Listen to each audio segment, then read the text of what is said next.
Deutsch lernen durch Hören.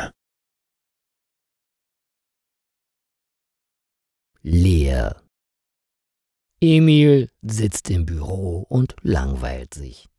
Seine Arbeit für heute hat er bereits vor einer Stunde fertig gehabt. Nun wartet er nur noch darauf, dass er Feierabend machen kann. Er möchte endlich ins Wochenende starten.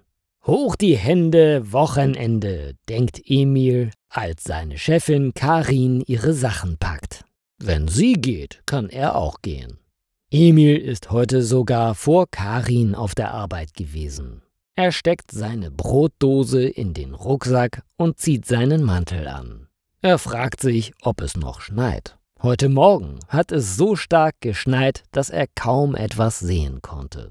Von seinem Büro aus kann Emil nicht nach draußen sehen. Er hat zwar ein Fenster, aber das zeigt nur einen überdachten Hof.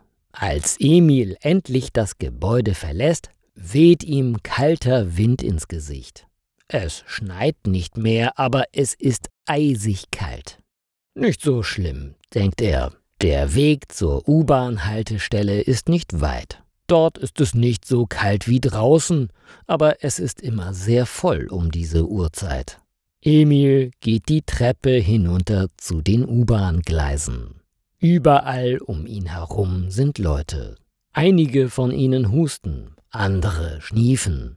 Sie bleiben stehen, um sich die Nase zu putzen. Das ist gefährlich.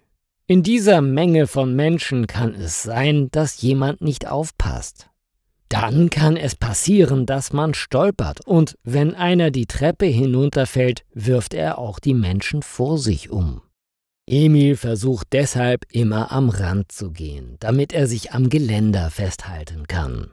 Er hat Angst, mit den anderen Menschen die Treppe hinunterzufallen. Einmal hat er so einen Unfall gesehen. Das hat ihm gereicht. Noch einmal möchte er das nicht erleben. Emil ist froh, als er heil unten angekommen ist. Er geht nach rechts um die Ecke zu den Gleisen. Nur ein paar Minuten später kommt die Bahn. Sie ist wie immer überfüllt. Trotzdem hat Emil Glück. Er findet noch einen Sitzplatz. Er fragt sich, warum der Platz frei war. Dann sieht er sich die Frau an, neben der er sitzt. Sie sieht merkwürdig aus. Sie ist wie eine leere Verpackung. Sie sieht zwar von außen wie ein Mensch aus, aber ihr Inneres ist leer. Die Frau reagiert nicht auf Emil. Sie schaut einfach nur geradeaus. Ihre Augen wirken tot, findet Emil. Er rückt ein Stück von ihr weg. Zum Glück muss er nur 3 Stationen weit fahren. Er kann es nicht erwarten, bis er aussteigen kann.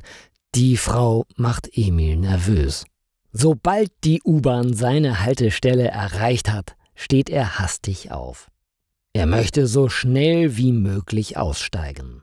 Emil ist erleichtert, als die Bahn mit der merkwürdig leeren Frau ohne ihn weiterfährt. Jetzt ist er bald zu Hause. Seine Wohnung ist in einem Gebäude direkt neben der U-Bahn-Haltestelle. Er muss nur noch eine Rolltreppe nach oben gehen. Aber kurz vor der Rolltreppe bleibt Emil plötzlich stehen. Am unteren Ende der Rolltreppe steht ein Mann. Er bewegt sich nicht. Vorsichtig geht Emil an dem Mann vorbei. Er sieht genauso leer aus wie die Frau in der U-Bahn. Eilig rennt Emil die Rolltreppe nach oben und zu seiner Wohnungstür. Was stimmt mit den Leuten da draußen nicht? Überlegt er, während er sich im Flur die Schuhe auszieht. In der U-Bahn sind oft merkwürdige Menschen unterwegs, aber meistens reden sie mit sich selbst. Manchmal erzählen sie auch Fremden irre Geschichten. Leere Menschen, so wie die beiden vorhin, hat er noch nie zuvor gesehen. Emil möchte nicht mehr an sie denken. Er bestellt sich eine Pizza und schaltet den Fernseher an. Die Nachrichten laufen. Es gibt die gleichen traurigen Themen wie jeden Tag. Krieg und Katastrophen. Emil will gerade umschalten, als es an der Tür klingelt. Die Pizza ist da. Emil eilt zur Tür. Er hat ja solchen Hunger. Der Mann mit der Pizza sieht gelangweilt aus. Er reagiert kaum auf Emil. Während Emil bezahlt, schaut der Mann einfach an ihm vorbei. Mit der Pizza setzt sich Emil wieder vor den Fernseher. Die Nachrichten sind fast vorbei. Im letzten Bericht geht es um seltsame Menschen.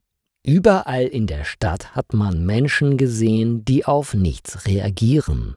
Im Bericht werden auch Videoaufnahmen gezeigt. Es sind leere Menschen, wie Emil sie auf dem Heimweg gesehen hat. Oh Gott, es gibt noch mehr davon, sagt Emil zu sich. Der Nachrichtensprecher berichtet: Bislang ist der Grund für dieses seltsame Verhalten nicht bekannt. Es kann eine bisher unbekannte Krankheit sein. Bitte seien Sie vorsichtig, was Sie essen und trinken. Außerdem sollten Sie einen Mundschutz tragen, wenn Sie das Haus verlassen. Wir halten Sie auf dem Laufenden. Bleiben Sie dran. Emil legt das Pizzastück zurück in den Karton. Der Pizzabote hat sich auch seltsam verhalten. Vielleicht sollte Emil die Pizza lieber nicht essen. Er schaut auf den Karton. Er hat bereits ein Viertel der Pizza gegessen. Oh, das ist nicht gut, denkt er. Ihm ist plötzlich ganz übel. Emil ist verunsichert.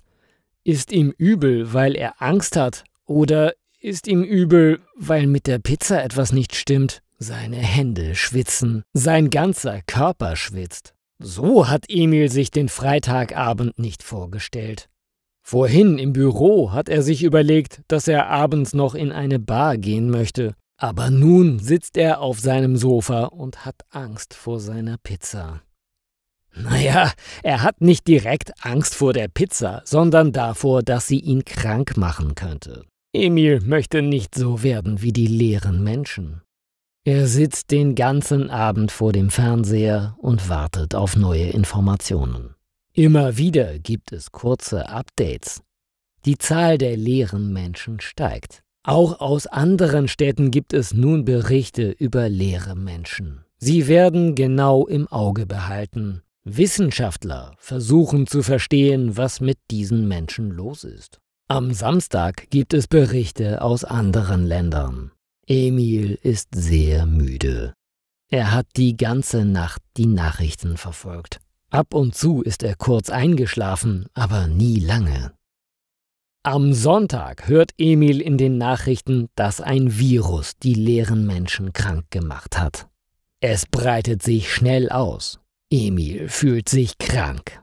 Er weiß nicht, ob es daran liegt, dass er zu wenig geschlafen hat.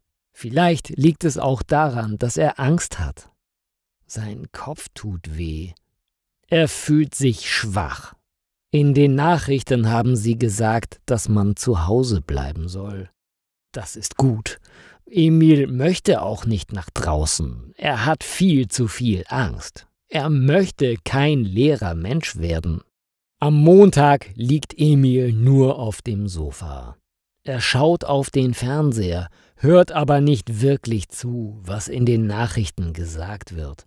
Sein Kopf tut immer noch weh. Er kann nicht mehr richtig denken. Emil kann sich nicht konzentrieren. Er möchte sich nicht bewegen. Er fühlt sich so leer.